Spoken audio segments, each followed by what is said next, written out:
Oui.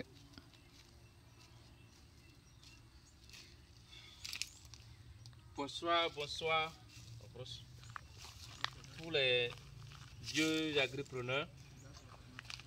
On a beaucoup pensé que l'agroécologie est seulement la production de la culture maraîchère ou les céréales.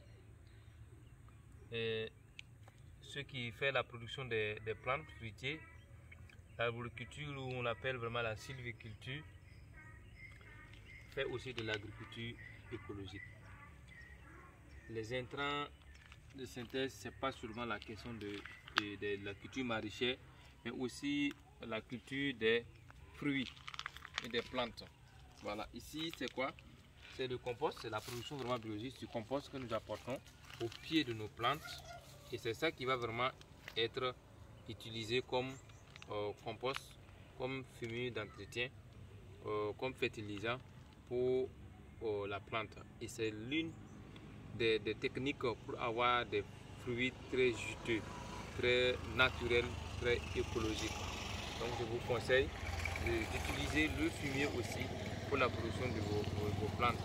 Ici nous utilisons un compost mis en place par une structure appelée Agropark qu'on appelle le Buranchi plus, qui est du compost vraiment de fertilisant solide fait à base de matières premières de biomasse locale très riche en azote, très riche en P, et c'est ce que nous utilisons pour la production de nos plantes.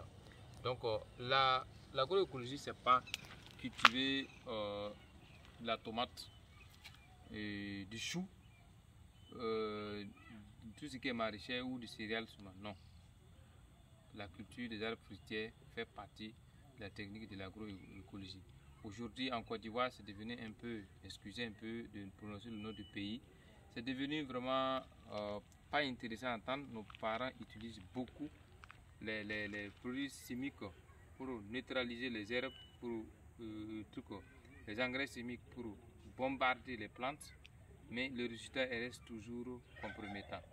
Revenons à nos sources, revenons à l'agriculture écologique, revenons à l'utilisation, nourrir le sol vraiment parce que le sol en a besoin, et vous allez encore avoir un résultat très intéressant, un résultat auquel le sol vous bénit, auquel le sol vous apprécie.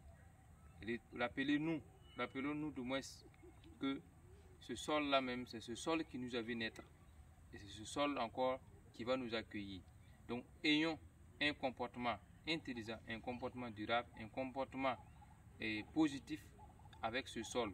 Si nous passons notre temps à traiter, à maltraiter ce sol, tout en sachant que nous allons répartir sur ce sol, imaginons un temps soit peu le retour à l'envoyeur.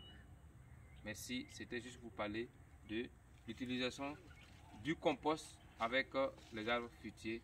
Merci, bye bye prochainement pour votre numéro suivant.